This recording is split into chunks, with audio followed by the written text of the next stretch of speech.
মানে first chapter. গত ক্লাসে আমি কিছু হোমওয়ার্ক দিয়েছিলাম, এর মধ্যে হোমওয়ার্ক আমাকে জমা দিয়েছে তাবাসসুম, আর তাবাসসুমের একটা প্রবলেম ছিল, সেই প্রবলেমটা আগে আমি সলভ করে দিচ্ছি। দেখো, তোমরা যারা কালকে ক্লাস করেছো তোমাদের হোমওয়ার্ক কোথায়? শুধু তাবাসসুম আমাকে হোমওয়ার্ক জমা দিচ্ছে, বাকিরা তো আমাকে এখন পর্যন্ত হোমওয়ার্ক দাও না। কালকে কি তোমরা করোনি? কি হলো, বাকিদের কোথায় হোমওয়ার্ক?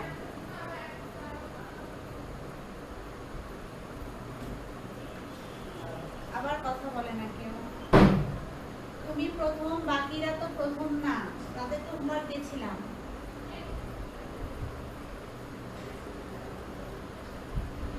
আচ্ছা ওমর ফারুক, তুমি যেহেতু প্রথম, তুমি একটু ভালো করে দেখবা। হ্যাঁ, এই ক্লাসে শুধুমাত্র ম্যাথমেটিক্যাল গুলো করা হচ্ছিল, কালকে ওইটাই করা হচ্ছে, আজকে আমরা সূত্রের প্রতিপাদন করব।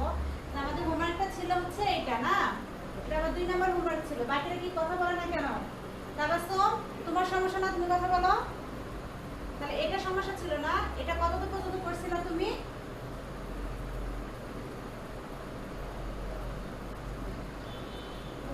এই পর্যন্ত করছো, বাকিটা আমি লিখতেছি, দাঁড়াও। উপরের অংশটুকু আমি লিখলাম না, নাকি লিখবো? পুরোটা কি করে দিব, নাকি পুরোটা কি করে দিব? বাকিরা বলো, যদি পুরোটা করে দিতে হয় তাহলে আমি করে দিচ্ছি। অ্যানসারটা দেখো, পুরোটাই করে দেই, যেহেতু কেউ কেউ নতুন আছে। আমি কি বলেছি, এখানে একটি অগুণনশীল, আমি গত ক্লাসে কিন্তু তোমাদের কিছু শর্ত দিয়েছিলাম, যখন অগুণনশীল বলবে তখন কি হবে। শর্তটা কি ছিল? এ কার্লের মান কি হবে? 0 হবে, তাই না? হবে যদি কার 0 হয়। তাহলে এখানে কার মানে cos গুণন, তাহলে আমি সরাসরি লিখি সমান 0 হয়। এটাই ছিল আমার শর্ত। তাহলে এখন আমাকে এই অংশটুকু মান বের করতে হবে। এটা আমাকে ক্রস গুণন করতে হবে, আর ক্রস গুণন করার জন্য আমাকে কি পদ্ধতি অনুসরণ করতে হবে? নির্ণায়ক পদ্ধতি। আই জে কে, এখানে এখন ডেল এর মান বসাবো, del by dx dy del by dz. পরে এখন এই যে মান, এটা এটা আই জে কে এর মানগুলো এখন বসাবো। 6xy zq 3x square minus z 3x square minus y।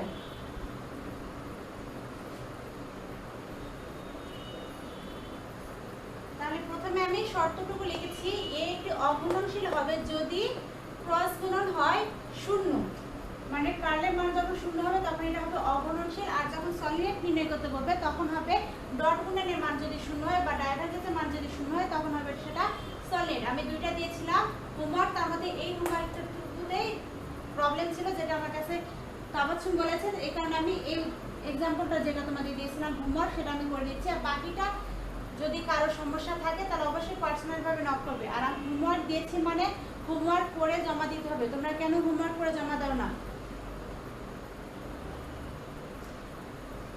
এরপরে কি লিখবো দেখো, এই অংশটুকু পরে যেটা করতে হয়, আমরা তো সবাই নির্ণায়ক অংশ জানি কিভাবে নির্ণয় করতে হয়, তাই না? মিশে দিলাম আমি, উঠাই নিও। D by d y 3x square 3z square minus y minus d by dz 3x square minus z,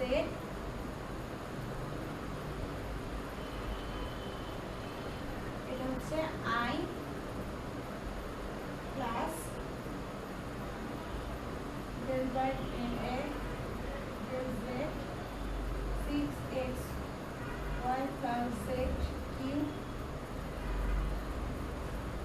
minus del by del x 3x z square minus y, এটা হচ্ছে তারপরটা হবে k del by del x 3x square minus z minus del by del y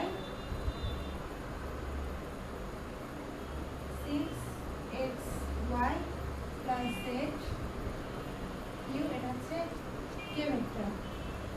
এখন এটা আমার কিভাবে আসলো, এটা আমরা নির্ণয় পদ্ধতি থেকে করে নিলাম। আমাদের এখানে কি ছিল, i j k, এখানে ছিল del del x del del y del del z, আর এখানে ছিল আমার হচ্ছে 6xy plus zq 3x square minus z 3x xz square minus y।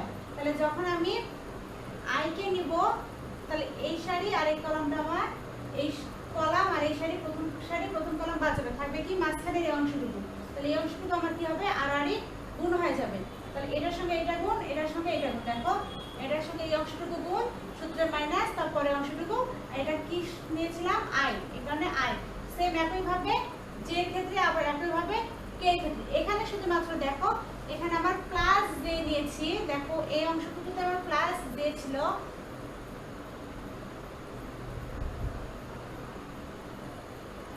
যেহেতু আমি প্লাস j নিয়েছি সেহেতু এখানে যেরকম আমি ডান পাশ থেকে আর গুণ করেছি, যখন আমার এখানে যে প্রথমটা কি হয় প্লাস, তারপরটা হয় মাইনাস, তারপরটা হয় প্লাস। তো যখন আমি মাঝখানে i, এটা হয় j, এটা হয় k, যখন আমি মাইনাস j বাদে প্লাস j নিব, তখন আমাকে বাম পাশ থেকে আর গুণ করতে হবে, তখন আর ডান পাশ থেকে আর গুণ করব না। এই টপিকটা আমি কিন্তু আজকে ফান্ডামেন্টাল ক্লাসে তোমাদের বুঝিয়েছি। যখন ফিজিক্সের ক্ষেত্রে শুধুমাত্র আমরা মাইনাস j টাকে নিব না, কারণ ওটা নিলে একটু বিভ্রান্ত সৃষ্টি হয়, তাই আমরা ওটা প্লাস j করব। যখন প্লাস j করব তখন ওটাকে ডান পাশ থেকে আর গুণ না করে আমরা বাম পাশ থেকে আর গুণ করে দিব। ক্লিয়ার তাবাসসুম? তারপরে অংশটুকু তুমি বুঝোনি, তাই না? এখানে দেখো এই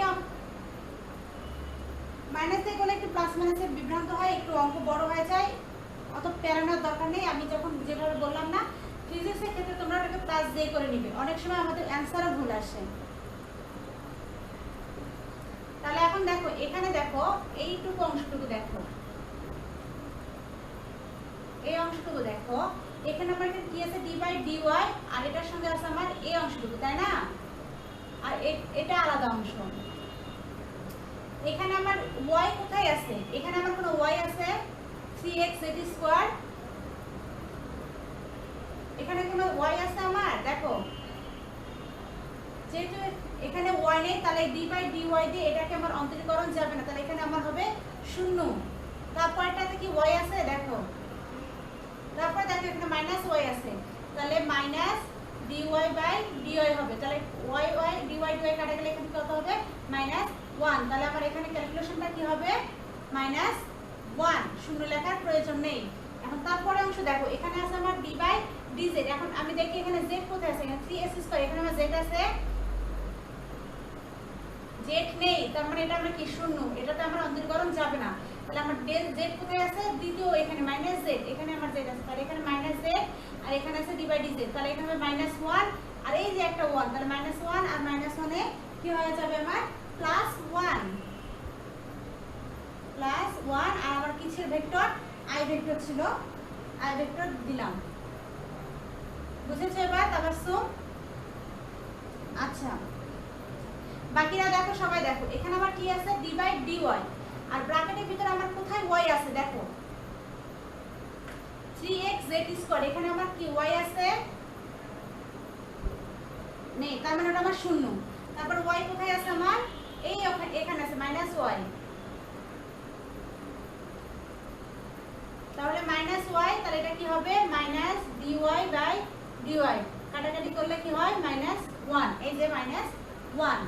তারপরে এখানে আমার এখানে কোনো z আছে নেই, 3s² কোনো z নেই, তার মানে এটা হবে না, এটা শূন্য হবে, শূন্য লেখার দরকার নেই। তাহলে এখন আমার z কোথায় আছে, -z, তাহলে এটা কি হবে -dz বাই dz, তাহলে dz কাটা হলে -1 হয়, এই -1 আবার এই এখানে একটা মাইনাস আছে, তাহলে মাইনাসে মাইনাসে প্লাস, তাহলে আমার হবে কি তো +1, এই যে +1, তারপরে i ভেক্টর ছিল, i ভেক্টর দিলাম, এটার অ্যানসার আমার বের হয়ে গেল। এখন আমরা পরের অংশ যাব, বুঝছো তাবাসসুম? বাকিরা তারপরে দেখো, তারপরে আবার দেখো তাবাসসুম z কোথায় আছে, দেখো তো এখানে d বাই dz আছে, তাহলে এই ব্র্যাকেটের ভিতরে z কোথায় আছে,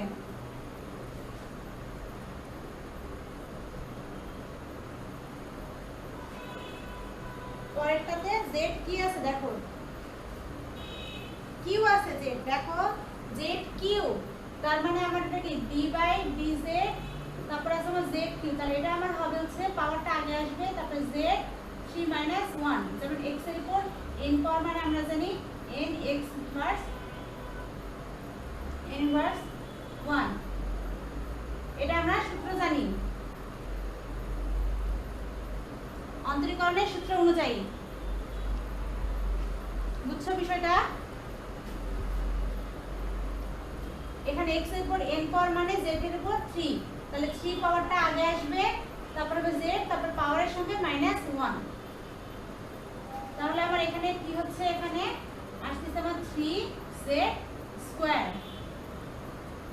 তাহলে এখানে আমার হবে 3z স্কয়ার। এখন এই অংশটুকুতে যাও, এখানে আমার x কোথায় আছে,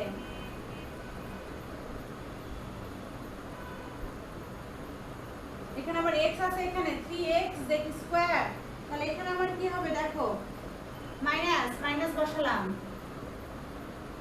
তারপরে দেখো d বাই dx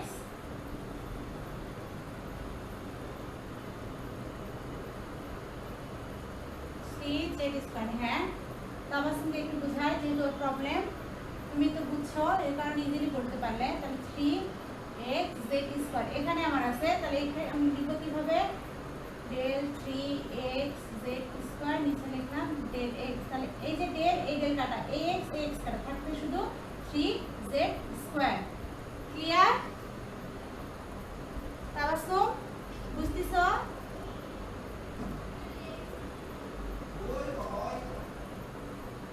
তারপরে আমরা এখন এই অংশটুকুতে যাব। এখন এখানে দেখো del বাই del x আছে, এখন del বাই del x কোথায় আছে, এই যে 3x স্কয়ার, এটা ঠিক ওই আবার x এর উপর n পাওয়ার, তাহলে এটা কি হবে del by del x 3x square, তাহলে স্কয়ারটা সামনে আসবে, তাহলে 3 ইনটু 2x পাওয়ারের থেকে -1 হবে, তাহলে 3 দুগুণে 6x 6x, তাহলে এখানে হবে আমার 6x, এখানে del বাই del y কোথায় আছে, এই 6x এ, তাহলে এখানে y কাটা যাবে, থাকবে শুধু 6, সেটা হবে -6, এই যে মাইনাস, এটা হবে k ভেক্টর।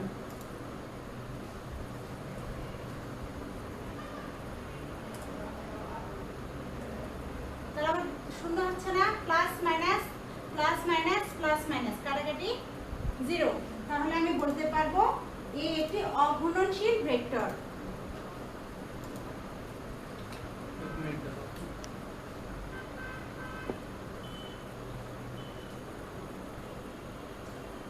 হ্যালো মোহাম্মদ, তুমি হোমওয়ার্ক করছো? করে না, তুই লিখলাম যে রত্না কি বললা, এটা হয়নি?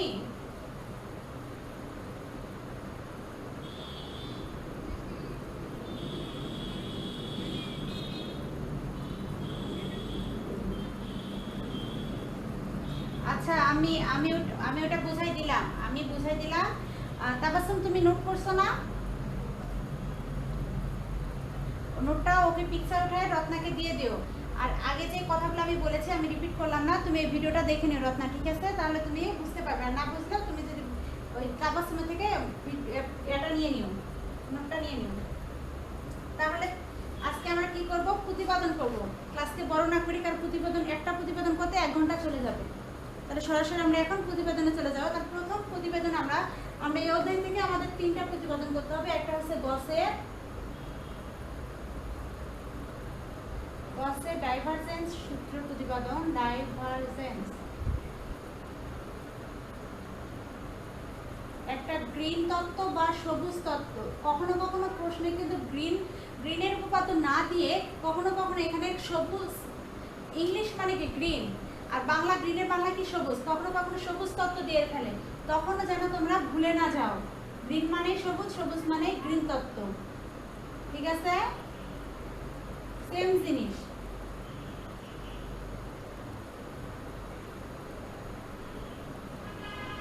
এটা হচ্ছে স্টোকসের উপপাদ্য।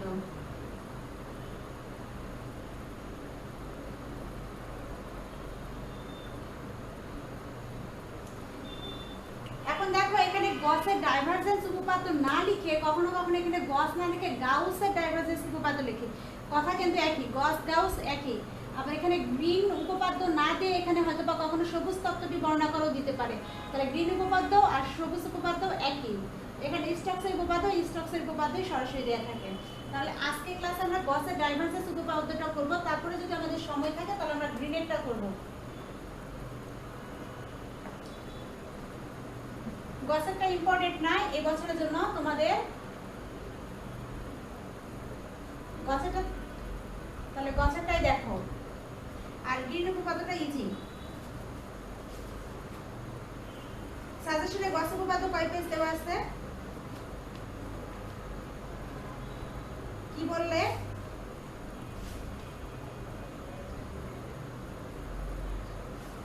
তাহলে গ্রিনটা বাদ দেবো, তাহলে আমরা গস আর গসেরটা করবো আর স্টকসেরটা করবো।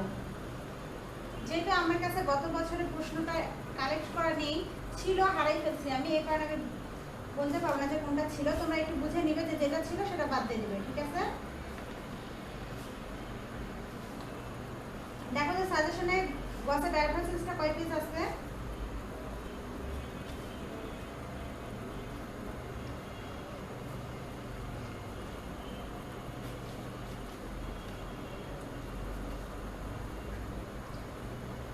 বই বের করো সবাই।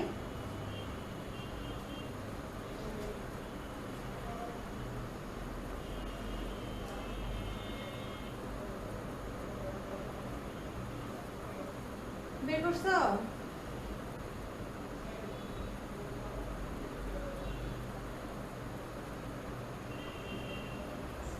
কয় পেজ দেওয়া আছে? কত পারো?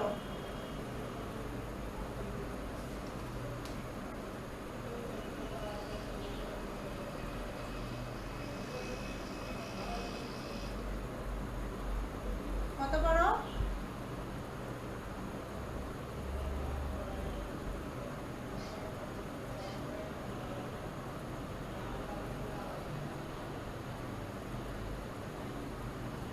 কেমন দেখতে, কেমন জটিল?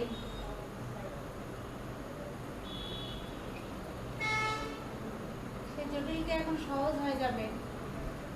তোমার কেমন লাগে?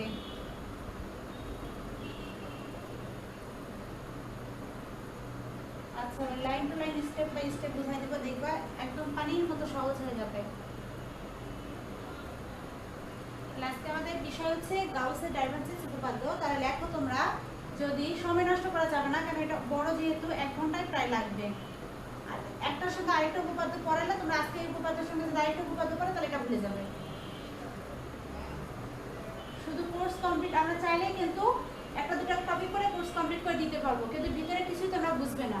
এই কারণে আমি কিন্তু যে অধ্যায়টাতে আমার বেশি সময় দেওয়া উচিত আমি সেই অধ্যায়টা কিন্তু কমপক্ষে 1 দিন 2 দিন করেও নেই, তাই না?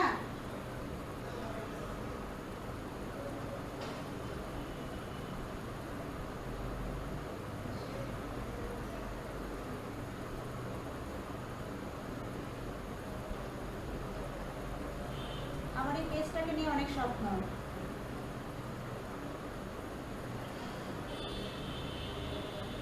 দেখো যদি ভি আয়তনের, তোমরা তোমাদের ফ্রেন্ডদেরকেও বলবে যদি কেউ ভর্তি হতে চায়। যদি তোমাদের ক্লাস ভালো লাগে অবশ্যই বলবে, এখন তোমাদের যদি ভালো না লাগে তোমরা কেন আবার বলতে যাবে?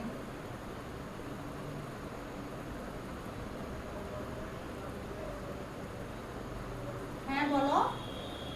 যদি ভি আয়তনে আবদ্ধ তল এস হয় এবং লেখা বুঝতে পারতেছো না Omar Faruk?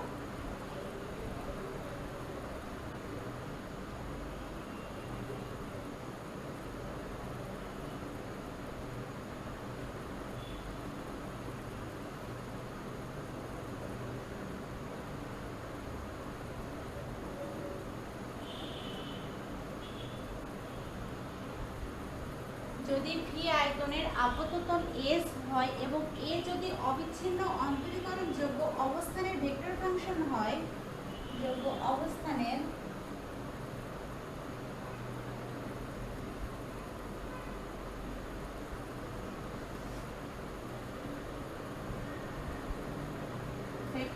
Function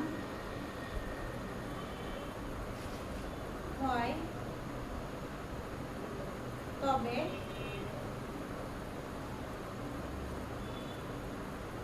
triple integration V del dot এ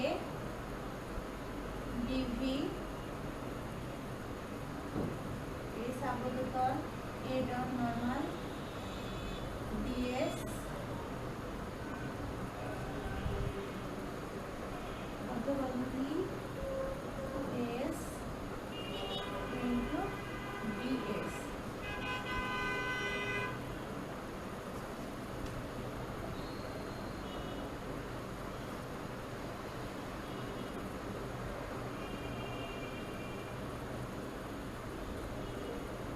কোথায় নিছো তোমরা? এটাই উপপাদ্য, গসের ডাইভারজেন্সের উপপাদ্য। দেখো মাত্র কয় লাইন, তোমাদের খাতায় লিখলে মনে হয় 1-2 লাইনে হয়ে যাবে। উঠে নিছো? একটু ফাস্ট উঠাই নাও, যেটা এটা অনেক বড়। যদি ভি আয়তনের আবদ্ধতল এস হয় এবং এ যদি অবিচ্ছিন্ন অন্তরীকরণযোগ্য অবস্থানে ভেক্টর ফাংশন হয়, তবে triple integration V del dot A d V সমান double integration S A dot normal d S সমান বদ্ধবন্ধনী এস এ ডট ডিএস। ওটা নিছো?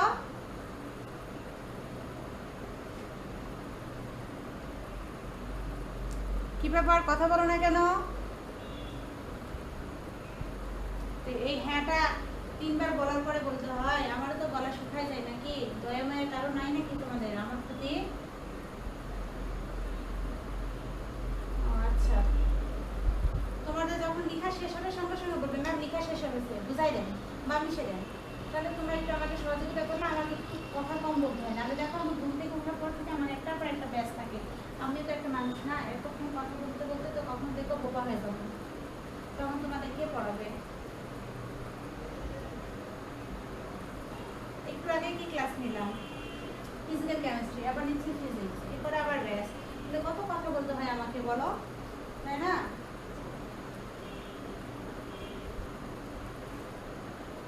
তারপর লেখো যেখানে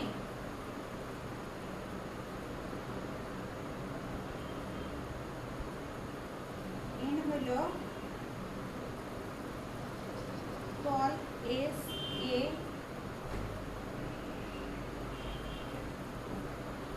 অঙ্কিত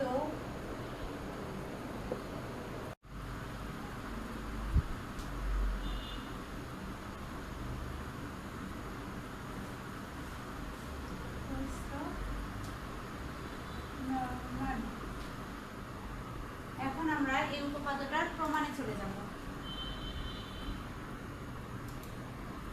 প্রমাণ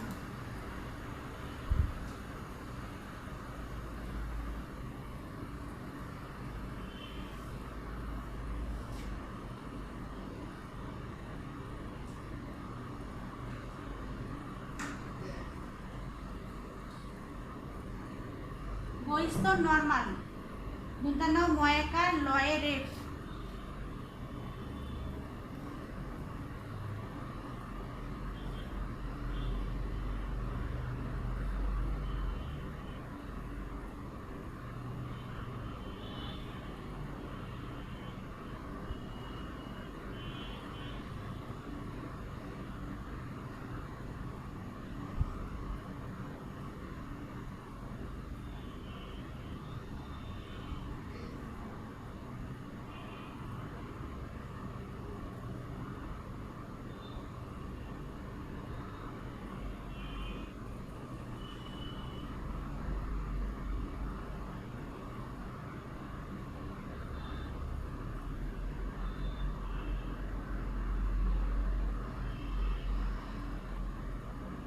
অঙ্কন করো। তোমরা একটু বড় করে অঙ্কন করো, যেহেতু আমার হোয়াইট বোর্ড জায়গা কম, তাই ছোট করে অঙ্কন করলাম।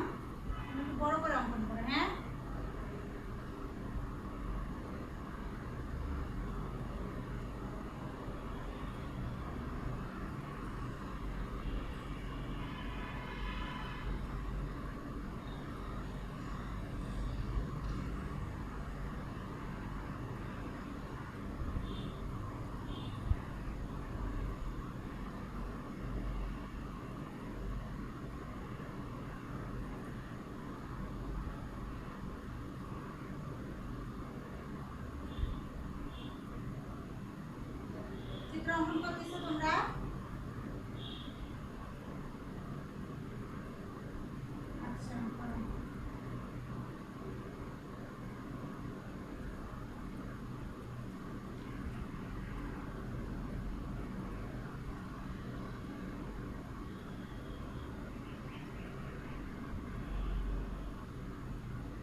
গামা গামা 2 আর এটা n2 কোনটা ডাউট দিচ্ছে একটু লিখতে খালি মনে শেষ হয়ে যাবে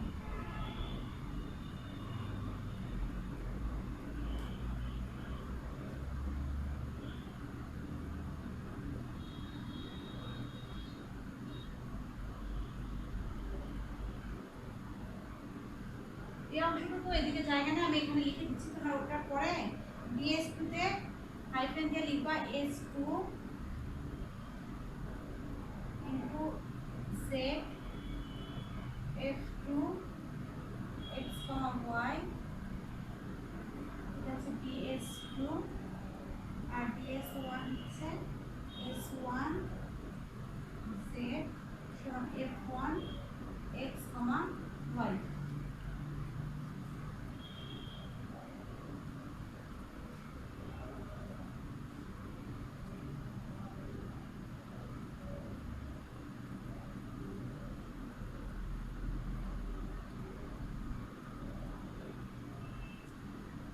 তোমরা উপপাদ্যটা লিখছো না উপপাদ্য সংজ্ঞাটা লিখছো মানে উপপাদ্যটা কি তারপরে লিখছো কি প্রমাণ তাই না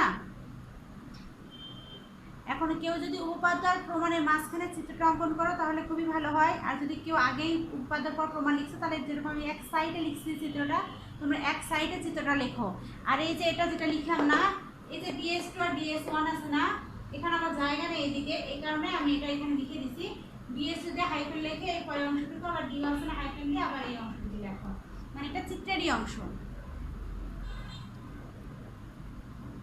আচ্ছা একবার চিত্রটা বুঝে গেলে এটা ইজি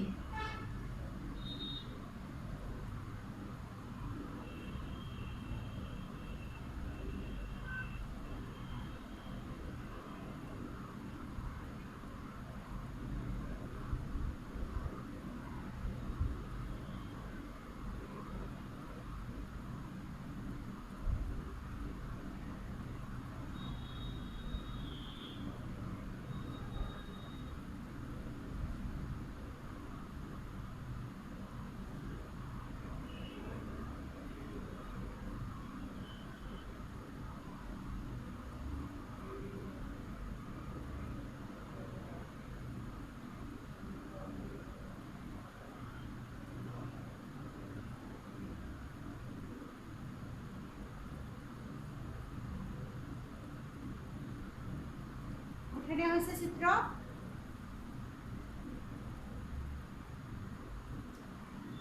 চিত্র ওঠানো হয়ে গেছে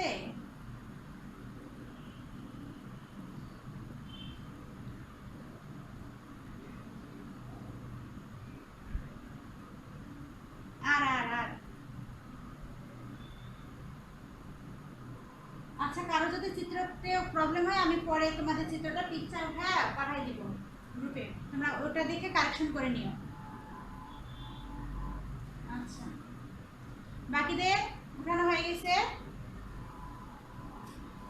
আচ্ছা তাহলে এখন মনোযোগ সহকারে এই জায়গাটা দেখো এখন আমি চিত্র বোঝাবো একবার চিত্র বুঝলে আমরা ইজিলি সবকিছু বুঝতে পারবো এখন দেখো আমি বলবো আগে নাকি লিখে দিব আগে লিখে দিয়ে তারপর বুঝে দেই তাহলে সুবিধা হবে তাই না আগে বলো লিখে দেই লেখো তাহলে চিত্র পরে লেখো ধরি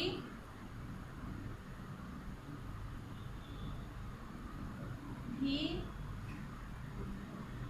আয়তনের আবদ্ধ তল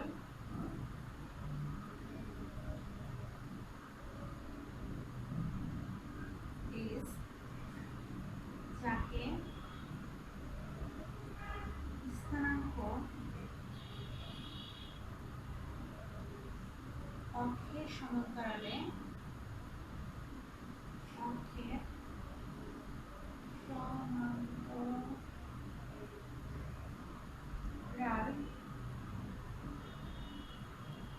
সরলরেখা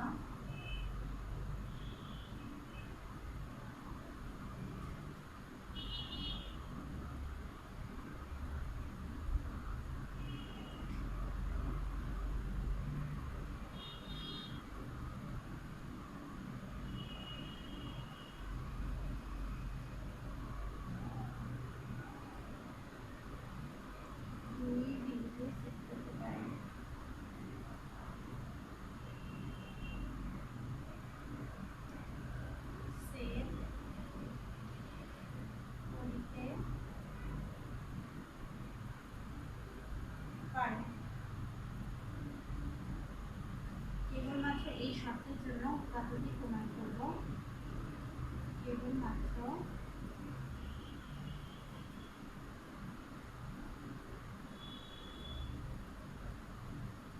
এই শর্তের জন্যই এই উপপাদ্যটি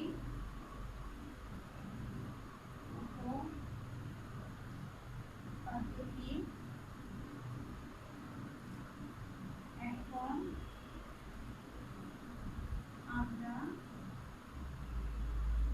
প্রমাণ করিব।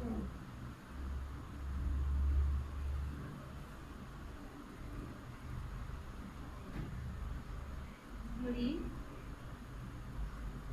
এস এর দুটি অংশ,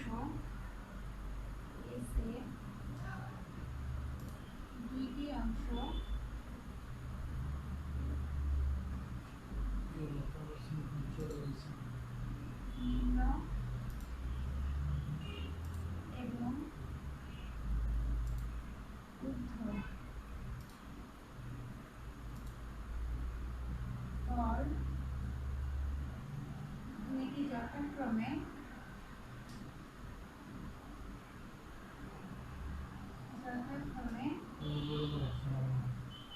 লিখে দিচ্ছেন।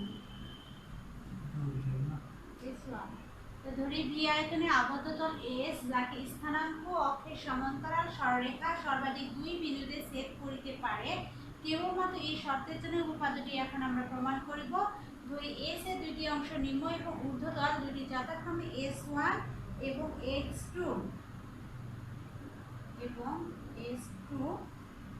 যাদের সমীকরণ দুটি যথাক্রমে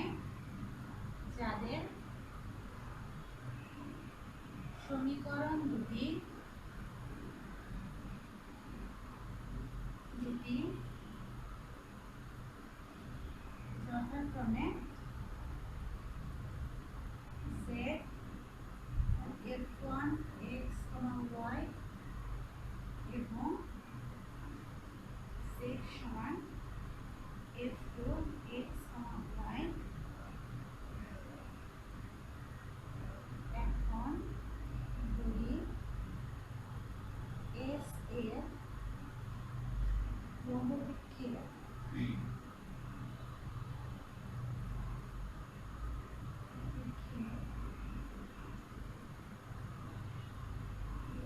সমীকরণ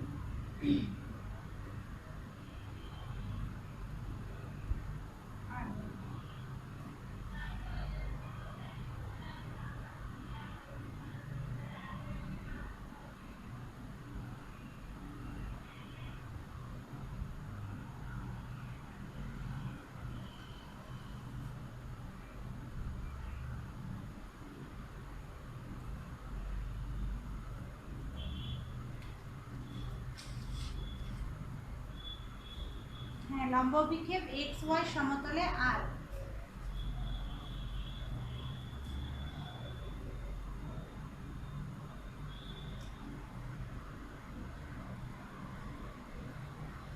উঠে নিছ সবাই?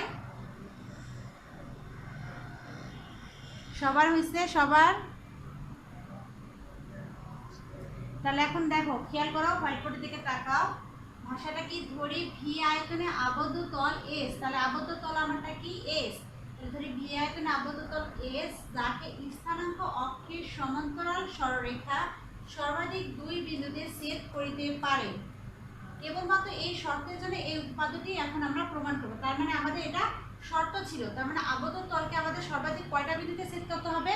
সর্বাধিক আমাদের দুই বিন্দুতে ছেদ করতে হবে। এই শর্তের ভিত্তিতে আমরা এখন প্রমাণ করব কি? নিচের অংশটুকু ধরি এস এর দুইটি অংশ নিম্ন এবং ঊর্ধ্বতল দুইটি যথাক্রমে S1 এবং S2 যাদের সমীকরণ দুইটি যথাক্রমে z সমান f1 x, y এবং z সমান f2 x, y। এখন ধরি s এর লম্ব অভিক্ষেপ x, y তাহলে আর। এখন চিত্রের দিকে যাও। আমাদের শর্ত বলেছে আবদ্ধ তল সর্বাধিক দুই বিন্দুতে ছেদ করবে, তাহলে আমাদের আবদ্ধ তলটা হচ্ছে s। তাহলে এই আবদ্ধ তলটা আমাদের দুইটি অংশে ভাগ হবে, একটা S1 আর একটা S2। একটা S1 আর একটা হচ্ছে S2। S1 S2 সমীকরণ দেখো, ds2 বরাবর আমরা লিখেছিলাম হচ্ছে z সমান f1 x, y আর dsn সমান লিখছিলাম z f2 x, y লিখেছিলাম না? তাহলে আমরা এত বড় ভাষার কি পেলাম? আমাদের যে আবদ্ধ তলটা থাকবে সেটা সর্বাধিক দুটি অংশে বিভক্ত হবে, একটা হবে DS1 আর একটা হবে DS2।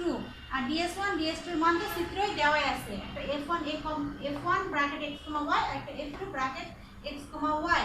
ক্লিয়ার? চিত্র বুঝেছি? নিম্নতলটা হচ্ছে নিচেরটা DS1 আর ঊর্ধ্বতলটা হচ্ছে উপরেরটা। দেখো এটা কি, ভিতরে একটা তল উপরে একটা ব্র্যাকেট। দেখো ভিতরে বৃত্ত আমার দুইটা, নিচের অংশটুকু বলবো আমরা নিম্নতল, উপরের অংশটুকু বলবো আমরা ঊর্ধ্বতল। তাহলে নিম্নতল হচ্ছে S1, ঊর্ধ্বতল হচ্ছে S2। এই মান দুটো আমার দেওয়া আছে। এখন এই অংশটুকু দেখো, এখন ধরি S এর লম্ব অভিক্ষেপ XY সমান্তরাল R। এখন লম্ব অভিক্ষেপ কাকে বলে? আমরা লম্ব অভিক্ষেপ জানি, যারা হচ্ছে ক্লাস 10 এ হায়ার ম্যাথ 4 সাবজেক্ট ছিল তারা হয়তো বা লম্ব অভিক্ষেপ সম্পর্কে মোটামুটি জানে। তারপর আমি বলতেছি লম্ব অভিক্ষেপ হচ্ছে লম্বে হচ্ছে ছায়াটা যেটা পড়বে, মানে আমরা দেখো মনে করি এটা পুকুর, তাই না? পুকুরের উপরে একটা গাছ আছে, সেই গাছটা আবার পানিতে দেখা যায় না, তাহলে সেই গাছের লম্ব অভিক্ষেপ কোনটা হবে? পুকুরের পানিতে যেটা দেখা যায় সেটা হবে ওই গাছের লম্ব অভিক্ষেপ, তাই না? ঠিক সেম ভাবে দেখো, এটা যদি আমার হয় আবদ্ধ তল, এই বৃত্তের ভিতরে এটা যদি আমার S আবদ্ধ তল হয়, তাহলে এই আবদ্ধ তলটা আমার মনে করো পানির উপরে আছে। এই XY টা মনে করো একটা পুকুর, এই পুকুরের উপরে আমার S আবদ্ধ তলটা আছে। তাহলে এই আবদ্ধ তলটা আমার XY নিচে, পুকুরের নিচে আবার ছায়া দেখা যাবে না নিচে, সেই নিচের অংশটি হচ্ছে দেখো এই যে আর একটা আবদ্ধ তল। তাহলে এটাই হচ্ছে X আবদ্ধ তলে S এর লম্ব বিক্ষেপ, X আবদ্ধ তলে R। তাহলে S এর লম্ব বিক্ষেপ হচ্ছে R। ক্লিয়ার?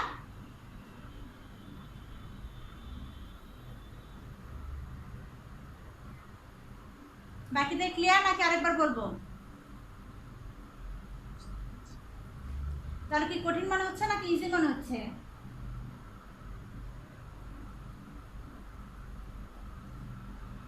হ্যাঁ,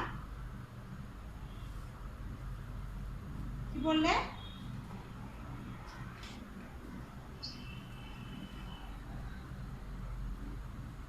খুবই সহজ, ভাষামূলক থেকে যে চিত্র থেকে লিখেছি। একবার কি আবদ্ধ তলকে দুই ভাগে ভাগ করছে, একটা DS1 একটা DS2, একটা ঊর্ধ্বতল নিম্নতল, তারপরে দুইটার মান দেওয়া আছে, তারপরে তারপরে S এ লম্ব বিক্ষেপ হচ্ছে R। শেষ, ভাষা এটুকুই। এখন আমরা প্রমাণ করব মেইন যেটা, ক্যালকুলেশনে চলে যাব। ভাষা লেখালেখি আমাদের শেষ।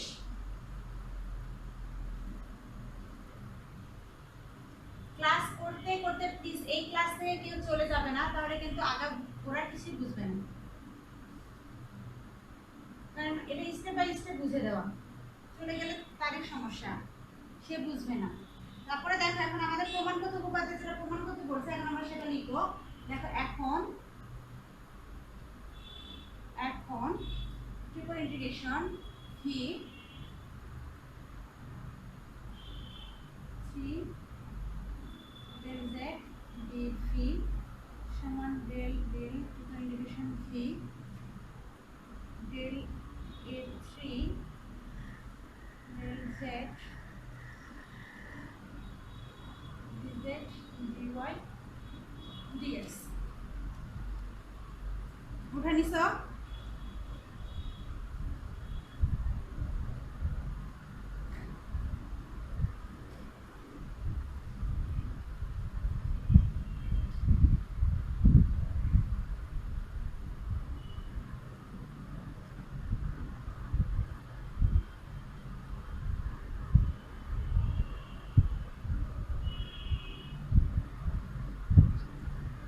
খেয়াল করো, এখানে আমি প্রথমে কি দিছি A3। তোমরা কেউ তো আমাকে প্রশ্ন করলো না ম্যাম আমি কেন প্রথমে এখানে ডেল A3 নিয়েছি, আমি যদি এখানে ডেল A1 নিতাম A2 নিতাম তাহলে কি কোনো সমস্যা? তাই না? এটা কি প্রশ্ন না? আমরা ডেল A1 A2 নির্ণয় করব, আমরা সবার আগে ডেল A3 টা আগে নির্ণয় করব, কেননা এখানে আমি প্রথমেই dz নিয়েছি। এই জিনিসটা এখন দেখো, A1 plus A2 plus A3 মানে হচ্ছে টোটাল A।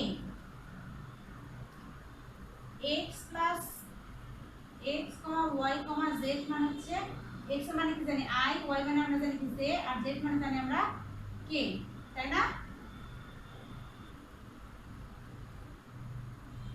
del A1 সমান আমরা লিখব del x, del A2 সমান লিখব আমরা del y, del a three সমান লিখবো আমরা ডেল জেড। তাহলে যেহেতু আমি প্রথমে ডেল এ থ্রি নিয়েছি, তাহলে আমার এখানে নিচে কি হবে, ডেল এ থ্রি কি হবে, জেড। আমার এক্স হবে না, হবে কি জেড। তাহলে এখানে আমার কি হবে, ডেল জেড। এই যে দেখো del z, del a three মানে ডেল জেড। এগুলো এক সাইডে লিখে রাখতে পারো তোমরা, আমি জাস্ট বোঝানোর জন্য বলতেছি। এক্স ওয়াই জেড মানে আই জে কে, আর ডেল এ ওয়ান মানে হচ্ছে del x, del a two মানে ডেল ওয়াই, আর ডেল এ থ্রি হলে ডেল জেড। তাহলে যেহেতু এখানে ডেল এ থ্রি লিখেছি, তাই নিচে আমি ডেল এক্স ডেল ওয়াই দিয়ে লিখেছি কি ডেল জেড। যখন আমি ডেল ওয়ান লিখবো তখন এখানে নিচে দিব ডেল এক্স, যখন ডেল এ টু লিখবো তখন নিচে দিব ওয়াই। তাহলে ওয়ানের ক্ষেত্রে এক্স, টু এর ক্ষেত্রে ওয়াই, থ্রি এর ক্ষেত্রে জেড। আর এখানে দেখ, হ্যাঁ বুঝি নাই তোমার কথা। জেড এক্স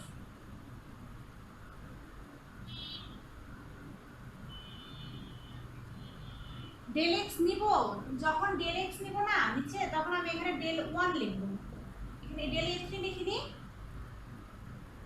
আমরা এটাও করব, আমরা ডেল এ থ্রি আগে বের করে নিব, তারপর আবার ডেল টু বের করবো, তারপর ডেল ওয়ান বের করবো, তারপরে টোটালি যোগ করার ফলে A one A two A three যোগ করার ফলে আমার এ আসবে। দেখো আমাদের প্রশ্নে কি ছিল, এরকমটা প্রমাণ করতে বলছিল।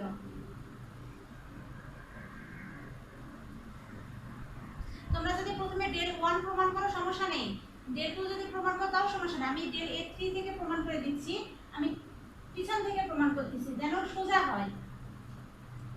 শুধু মনে রাখতে হবে যখন আমরা ডেল ওয়ান লিখবো তখন আমরা নিচে লিখবো ডেল এক্স, যখন ডেল টু লিখবো তখন নিচে লিখবো ডেল ওয়াই, আর যখন ডেল এ থ্রি লিখবো তখন নিচে লিখবো ডেল জেড।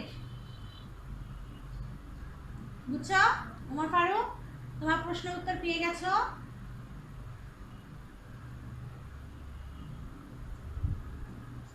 আচ্ছা, এখানে তারপরে আমার এই ভাগটা চলে গেল। তারপরে দেখো আমি ডেল ভি দিছি, এখানে দেখো এটা আবদ্ধ তল, তাই না? এই পুরোটা আমার আবদ্ধ তল। আবদ্ধ তলে তো একটা আয়তন আছে, কারণ প্রথমে দেখো যদি ভি আয়তনে আবদ্ধ তল এস, ভাষাটা কি ছিল, ধরি ভি আয়তন আবদ্ধ তল এস, তাহলে এস আবদ্ধ তলের আয়তন কি ভি, পুরো আয়তনটা হবে ভি। আর যখন আমরা ইন্টিগ্রেশন করতে যাব তখন আমাদের কাজ নিতে হবে পুরো আয়তনের অর্ধেক, অর্থাৎ ক্ষুদ্র আয়তন নিতে হবে। তাহলে ক্ষুদ্র আয়তনকে আমরা লিখতে পারি ডেল ভি। এখন আমি এখানে ডেল ভি লিখলাম, ভির বদলে ডেল ভি। তারপরে ট্রিপল ইন্টিগ্রেশন ছিল, ট্রিপল ইন্টিগ্রেশন, তারপরে ভি আয়তনে যদি ভি আয়তন আবদ্ধ তল এস, তাই এখানে ভি আয়তনটা ইন্টিগ্রেশন এখানে থাকবে। তারপর যেমন ছিল তেমন। এখন এই আয়তনটা দেখো ডেল ভি, এর দিকে খেয়াল করো, আবদ্ধ তল, এটা আবদ্ধ তল, আবদ্ধ তলটা কোন কোন স্থানের ভিতরে আছে দেখো, এক্স ওয়াই জেড, এই পুরো স্থানকের উপরেই আবদ্ধ তলটা আছে না, তাই del x del y del z নিয়েছি। এখন যেহেতু আমার এখানে ডেল জেড আছে, তাই আমি আগে ডেল জেড, তারপর ডেল ওয়াই, তারপর ডেল এক্স নিয়েছি। যদি তোমরা ডেল এ ওয়ান নিতা আর নিচে ডেল এক্স নিতা, তাহলে ধরো del x del y del z হতো। ক্লিয়ার?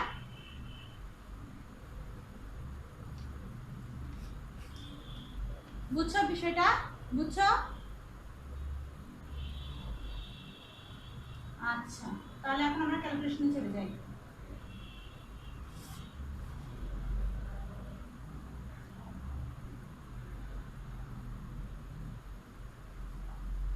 এখন এটা আমার ছিল ট্রিপল ইন্টিগ্রেশন আর ছিল ভি আয়তনের মধ্যে। তাহলে এই আবদ্ধ তলটা আমার লম্ব বিক্ষেপ কি ছিল আর, তাহলে আমি লম্ব বিক্ষেপ লিখলাম আর, আর একটা ইন্টিগ্রেশন আমার উঠে গেল। তারপরে থাকবে এখন পরের অংশটুকু,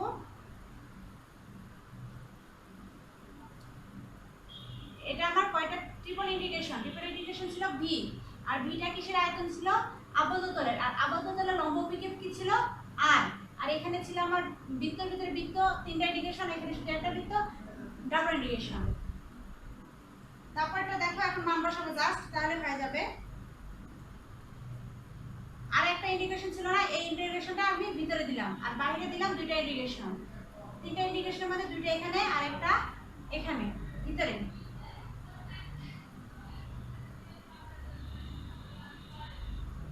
f2 x, y, f1 x, y।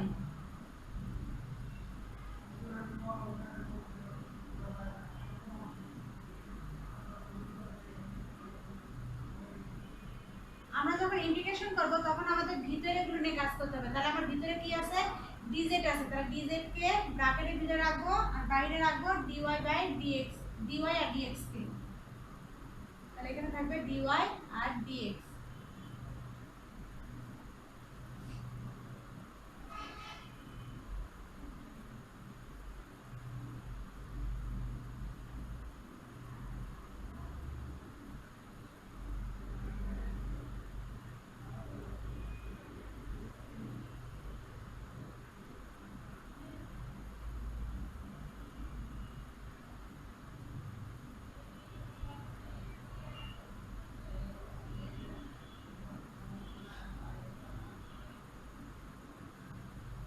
উঠেছো?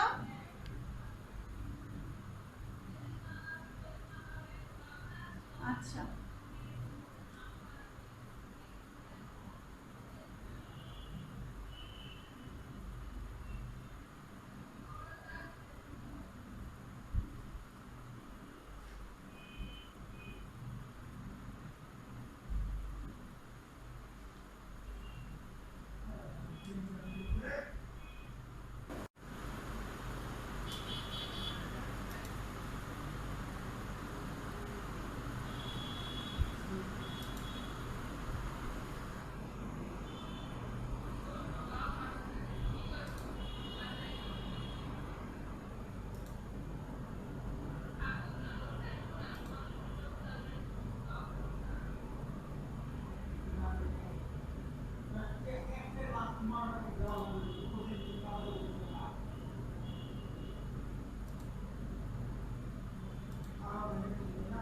উঠে নিচ্ছে সবাই?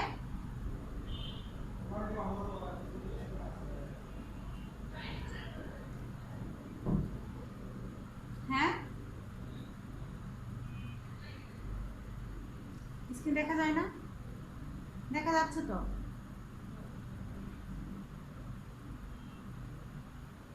বাকিরা কেউ দেখতে পাচ্ছ না নাকি? দেখো তো।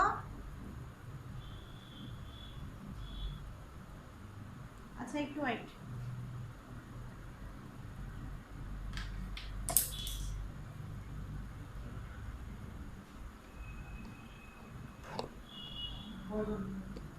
ভাইয়া দেখা যায় না, কি করে?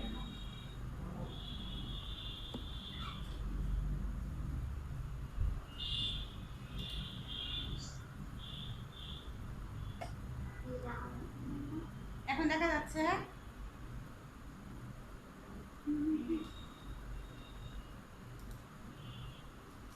আচ্ছা দেখো, এখানে কি করলাম, লিখলাম, লেখার পরে ট্রিপল ইন্টিগ্রেশন থেকে ডাবল ইন্টিগ্রেশন করলাম আর ভি লম্ব বিক্ষেপ লিখলাম আর আরেকটা ইন্টিগ্রেশনকে ভিতরে দিলাম, ভিতরে দিয়ে এখানে ds2 আর ds1 এর যে মান দুটো আমরা পেয়েছিলাম এই মান দুটো লিখলাম।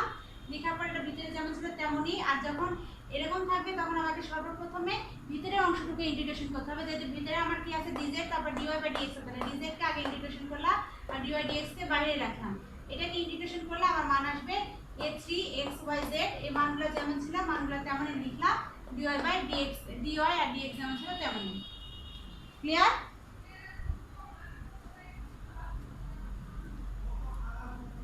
মিশে দিচ্ছি তাহলে।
উঠে নিচ্ছ এই অংশটুকু, এটা উঠানো হয়েছে।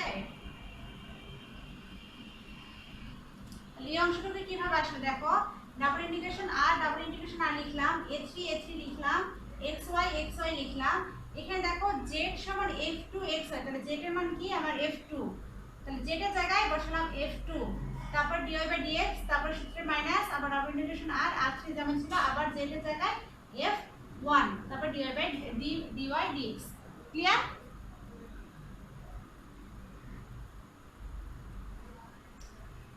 দেখো এখানে ডাবল ইন্টিগ্রেশন যেমন ছিল তেমনই লিখলাম, a3 যেমন ছিল তেমনই লিখলাম, xy যেমন ছিল তেমনই লিখলাম। আমার এখানে পাওয়ারগুলো কিসের মান দেওয়া আছে দেখো, z এর মান, z সমান f2, আবার z সমান f1, তাহলে z এর জায়গায় একবার বসাবো f2, তারপর আরেক অংশ লেখাবো f1, আর যখন দুইটা আলাদা ভাগ করব তার মাঝখানে একটা মাইনাস চিহ্ন হবে। বুঝছো?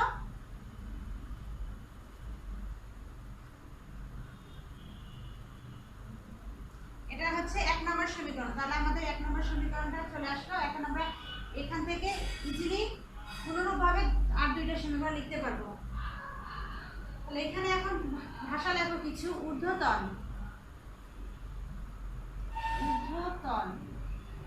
s2 a dy dx সমান cos gamma 2 dx2 সমান k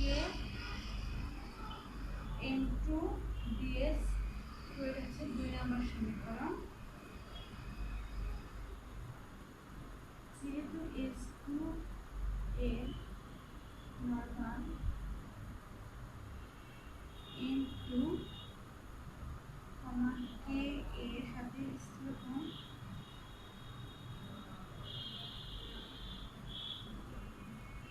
সাথে সূক্ষ্মকোণ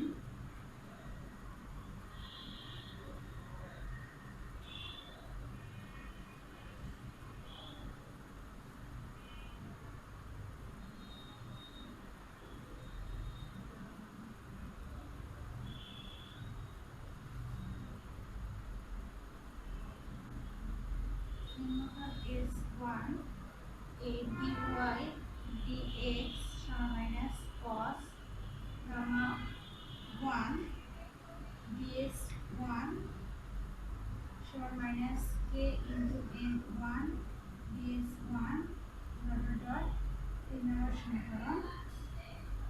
যেহেতু s1 এর নরমাল n1 k এর সাথে স্থূলকোণ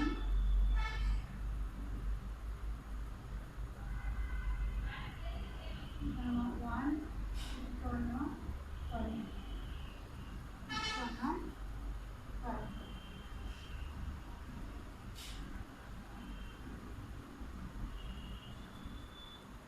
উঠে নিচ্ছে সবাই?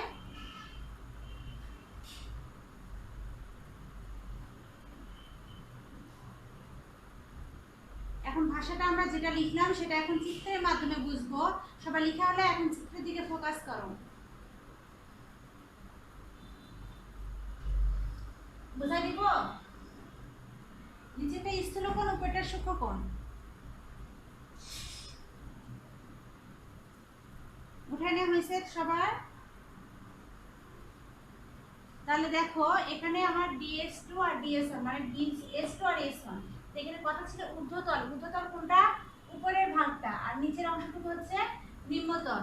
এটা হচ্ছে আমার ঊর্ধ্বতল আর এটা হচ্ছে আমার নিম্নতল। তাহলে ঊর্ধ্বতলে s2 এ dy dx সমান cos gamma 2 ds2 সমান k, এটা একটা সমীকরণ। তাহলে এখন এই সমীকরণটা কিভাবে আসলো দেখো, যেহেতু s2 এখানে ঊর্ধ্বতল s2 এ নরমাল n2 k এর সাথে এখানে একটা স্থূলকোণ উৎপন্ন করে, এই স্থূলকোণের মানটা হচ্ছে গামা 2। সেই সমীকরণটা এখানে লেখা হচ্ছে cos gamma 2 ds2 সমান এই cos, এই যে কোণটা উৎপন্ন করেছে এখন কিসের cos সমান আমরা জানি দ্বিভাগ অতিভুজ, সেই মান দুটো এখানে বসেছে k আর n2 এর মান বসিয়েছি, তারপর ds2 তারপর এটা 2 নম্বর সমীকরণ নিয়েছি।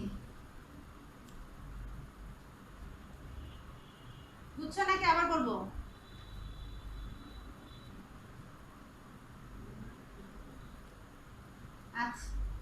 আচ্ছা, তাহলে দেখো আমার ঊর্ধ্বতল কোনটা S2 আর নিম্নতল হচ্ছে S1। ঊর্ধ্বতল S2, নরমাল N2 আর এখানে K এর সঙ্গে গামা 2 সূক্ষ্ম কোণ উৎপন্ন করে। এই কোণটা যেটা উৎপন্ন করে এই মানগুলি জাস্ট এখানে বসিয়েছি। cos গামা 2 ds2 তারপর হচ্ছে K N2 ds2, এটা হচ্ছে 2 নম্বর সমীকরণ। বুঝছো এবার নাকি আবার বুঝাই দিব?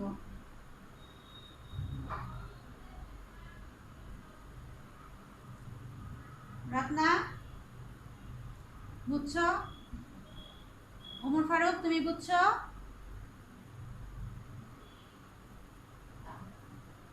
ওমর ফারুক না বুঝলে বলতে পারো, আবার বুঝাই দিব, সমস্যা নেই। একবার না বুঝলে 10 বার বুঝাই দিব, তারপরে বুঝাই বই। তাহলে নিচেটা দেখো, আমাদের ঊর্ধ্বতল চলে গেল, এখন আমাদের কি নিম্নতল। নিম্নতলটা হচ্ছে ds1। এই নিম্নতল আবার সেম একই ভাবে এখানে n2 ছিল আর এখানে গামা 2 ছিল, তাহলে n2 জায়গা n1 আর গামা 2 জায়গা গামা 1। তাহলে নিম্নতলও আবার নরমাল n1 আর k এর সঙ্গে স্থূলকোণ উৎপন্ন করে, যেহেতু এটা উপরে, ঊর্ধ্বতলটা ছিল উপরে আর নিম্নতলটা ছিল নিচে, তাহলে নিচের অংশটা ঘড়ি কাঁটার বিপরীত দিকে থাকবে। এই কারণে এখানে cos এর সামনে একটা মাইনাস চিহ্ন বসানো হয়েছে। তাহলে নিম্নতলটা যেহেতু নিচে তাই এখানে একটা মাইনাস চিহ্ন বসেছে। ক্লিয়ার? তাহলে আমাদের ভাষা শেষ। এখন আমরা এই যে মানগুলো পেলাম না, এই দ্বিতীয় আর তৃতীয়, এই মানগুলো এখন এই অংশে আর এই অংশে বসাই দেব। বসাই দিলে আমাদের মান বের করা শেষ। তারপরে এখন শুধু যোগ বিয়োগ করলে আমাদের প্রতিপাদনটাও শেষ হয়ে যাবে। তাহলে এখন দেখো 2 ও 3 এর সাহায্যে পাই 2 লং 3 লং সমীকরণ হতে পাই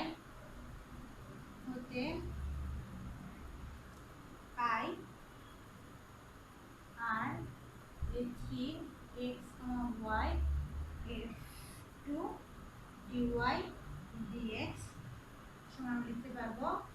যেহেতু এটা ঊর্ধ্বতল S2, তাই S2 হবে r এর জায়গায়, তারপরে অংশটা হবে a3 k n2 ds2, এটা হবে 4 নম্বর সমীকরণ।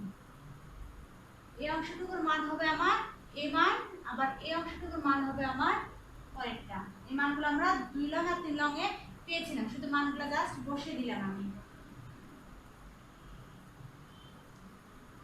3x, y f1 dy dx। এখানে আমার যেহেতু এটা নিম্নতল তাই এখানে r এর জায়গা হবে s1, আর একটা মাইনাস ছিল, মাইনাস a3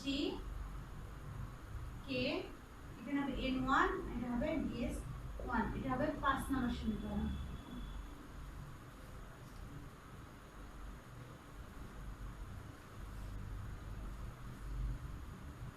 উঠে নিছো?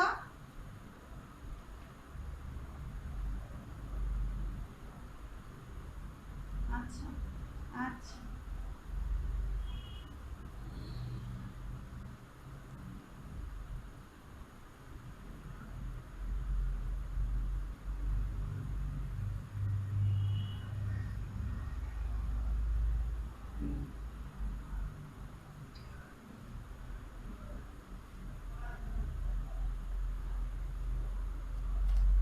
বুঝছো তো না লাইনটা? শুধু মান বসাইছি, কি কঠিন লাগতেছে?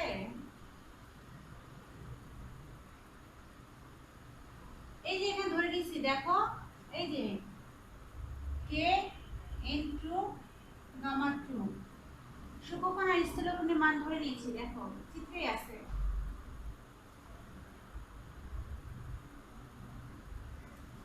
তাহলে আমরা এখন 1 নম্বর, 4 নম্বর আর 5 নম্বর সমীকরণ থেকে জানবো। কঠিন লাগতেছে কি?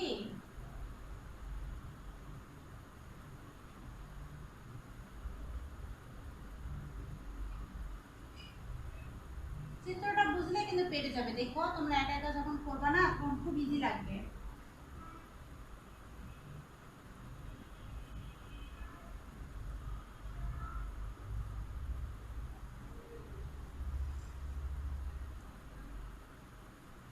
তারপর ইন্টিগ্রেশন S2 মানগুলো বসাচ্ছি A3 K number 2 DS2 plus বিন্দুতল A3 K নাম্বার 1 DS1। এখান থেকে আমরা লিখতে পারবো একটা A3 KM DS, এটা হবে আমার 6 নম্বর সমীকরণ।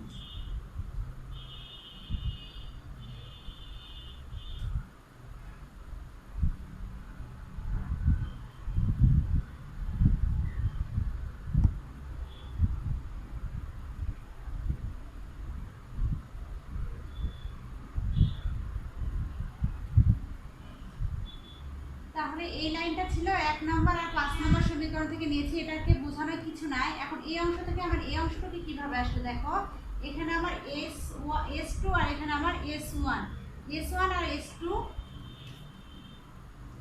x সমান S1 প্লাস S2 ঊর্ধ্বতল আর নিম্নতল, এটা ছিল উপরেরটা ঊর্ধ্বতল আর একটা নিম্নতল, পুরাটা ঊর্ধ্বতল আর নিম্নতল মিলেই তো একটা আবদ্ধতল, আর আবদ্ধতলটা কি S, তাই দুটো মিলে লিখছি আমি S। তারপরে দেখো এখানে আমার ছিল N2 আর এখানে ছিল আমার N1, N2 প্লাস N1 মানে হচ্ছে আমার নরমাল N, তো এখানে লিখছি N। তারপরে হচ্ছে DS1 আর DS2 মিলে হচ্ছে আমার শুধু DS। ক্লিয়ার?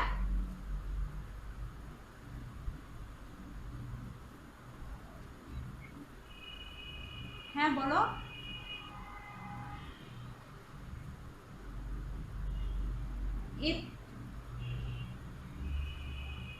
না A3 তো দিব না, কারণ এগুলা তো ধরে নিয়েছিলাম দেখো K N2 এগুলো কিন্তু আমাদের একটা করে ধ্রুবকের জিনিস, কে আমরা জানি একটা ধ্রুবক, N একটা ধ্রুবক, কিন্তু A3 কিন্তু একটা সংখ্যা A1 A2 A3, তাই দুটো A3 এর মধ্যে আমরা একটা A3 নিয়েছি। আচ্ছা এটা আমরা কি পেলাম, এটা পেলাম আমরা A3, আমরা A3 মান কিন্তু বের করলাম del A3 by del Z। এখন একই ভাবে আমরা del A1 del X আবার del A2 del Y মান বের করতে পারবো না, সেম একই ভাবে আমরা এখন করব অনুরূপ ভাবে।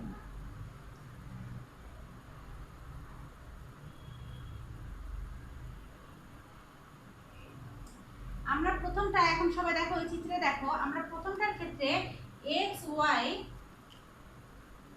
আর y সমতলে r এর লম্ব বিক্ষেপ ধরেছিলাম কি r, তাই না? তাহলে আমার একটা সমতলে গেল, আবার আমার কয়টা সমতল থাকে, x y একটা সমতল, x z একটা সমতল, আবার y z একটা সমতল, আমার একটা সমতলে লম্ব বিক্ষেপ পেয়েছি, সেটা del A3 এর ক্ষেত্রে। আবার এই দুইটা সমতল থাকে না, আর দুইটা সমতল থাকে, তাহলে সেই দুইটা সমতলে আমরা কি লম্ব বিক্ষেপ পাবো না?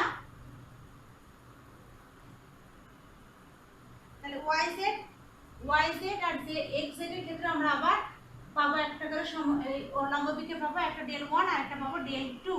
তাহলে এখন আমরা ভাষাটা লিখি একই ভাবে x K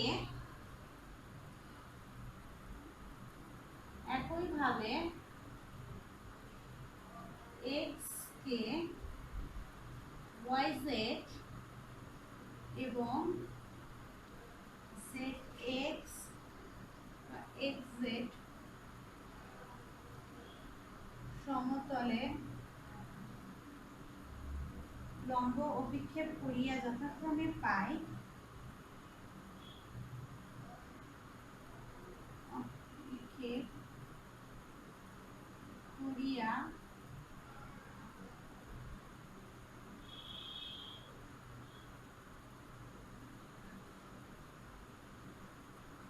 integration V del 1 del X del V S L1 I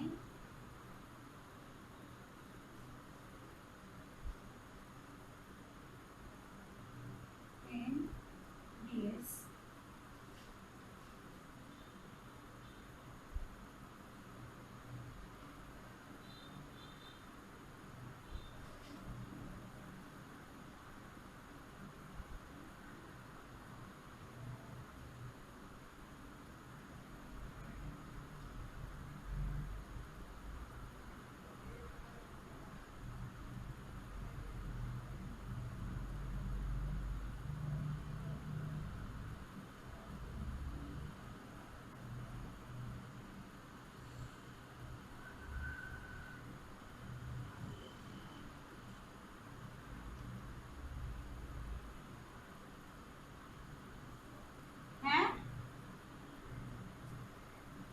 এই যে বললাম কে কে কে এর কথা বললাম না, এখানে কে কেন দিলাম না, তাই না?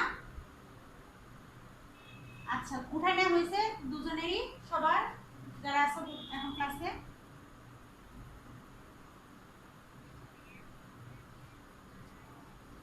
হ্যাঁ, এক্স ওয়াই জেড মানে আমরা জানি আই জে কে, যেহেতু প্রথমে আমরা জেড বের করছিলাম, ডেল এ থ্রি আর ডেল জেড বের করছিলাম, তাই ওখানে আমাদের ছিল কে।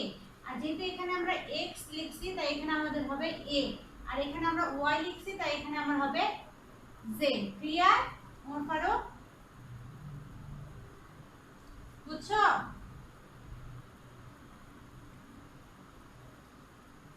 হ্যাঁ বলো। আমি তো জানি না ক্লাসে কি আছে না আছে, আমি একটা নাম্বার ডাকতেছি, তোমরা রেসপন্স করো তাহলেই হবে। আচ্ছা কি হচ্ছে হোক, তোমরা এখন দেখো, তাহলে আমরা এখন a3 a1 a2 তিনটাই মান পেয়েছি, এখন সেটা যোগ করে দিলে আমাদের অ্যানসার চলে আসবে। উপরটা আমি মিশিয়ে দিচ্ছি, তাহলে খুব ইজি, কোনো কিছু না, শুধু চিত্র বুঝলেই আমাদের হয়ে যাবে। তাহলে এখন কলমে তো ডিজিট দেয়, 6 7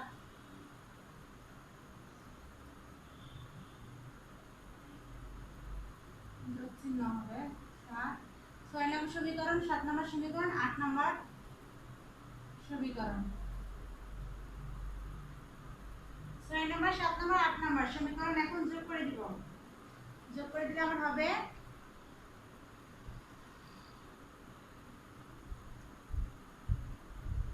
del x del a2 del y del a3 del z হবে del 3 b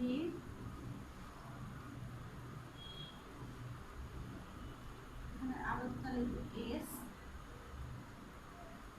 এখানে হবে আমার a1 i vector, a2 z vector,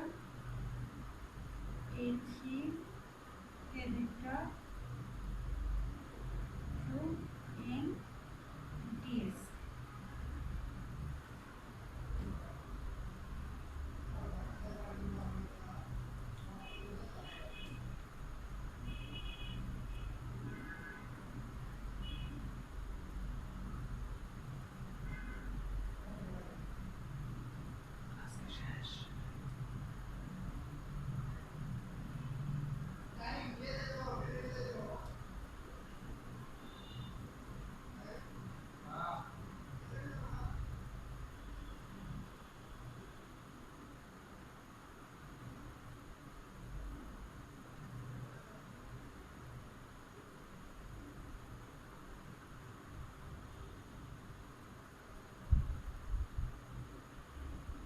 উঠাই নিছো?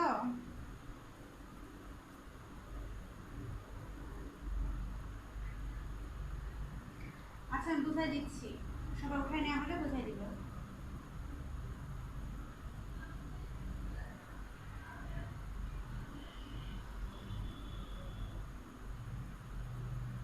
উঠাই নিছো? আচ্ছা দেখো, এখন দ্বিতীয় অংশটুকু কিভাবে আসলো, তাই না?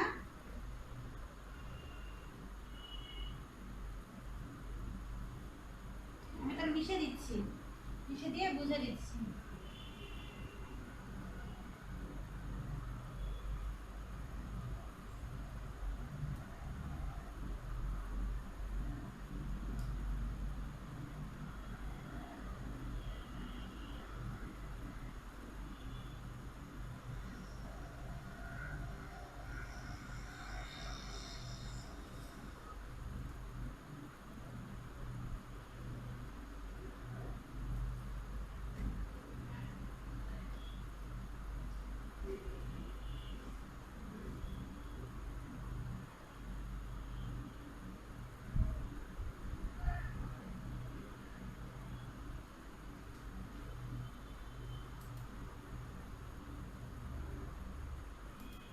দেখো এখন এটা যদি আমার ডট গুণন এই অবস্থায় থাকে, তাহলে এই del x ডেল এক্স থাকবে না, তাহলে থাকবে কি এ ওয়ান আই ভেক্টর, আবার এ ডেল ওয়াই কাটাকাটি, তারপর হবে এখানে কি এ টু জে ভেক্টর, আবার এখানে হবে এ থ্রি কে ভেক্টর। বুঝছো? ডট গুণন। আর এখানে ডিভি ছিল, ডিভি মানে লিখতে পারবো আমরা এন ডিএস। বুঝছো?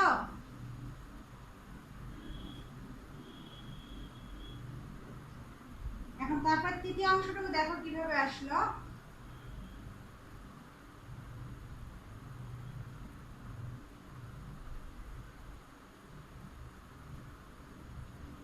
এটা ডেল বা ডেল এক্স, এটা এই অংশটুকু আমরা কি লিখতে পারি, ডেল লিখতে পারি না, আমরা ডেল মানে কিন্তু এটা জানি। আর এ মানে কি আমরা জানি A one A two A three, তাহলে এখানে A one A two A three বদলে আমরা লিখতে পারবো একটা এ।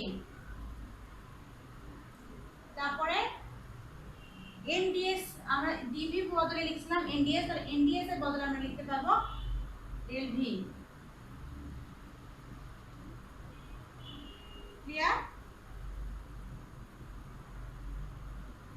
তারপরটা কি ছিল, তারপর আবার এখানে ট্রিপল ইন্টিগ্রেশন ভি ছিল, তাহলে এটার বদলে যখন আমরা আপাতত এস লিখবো তখন আমরা দিব ডাবল ইন্টিগ্রেশন এস তারপর ডেল এ। আবার এই হচ্ছে ডিভি বদলে আমরা লিখতে পারতাম কি এই পুরোটা, এখন এ ডিভি বদলে আমরা এখন লিখবো এনডিএস।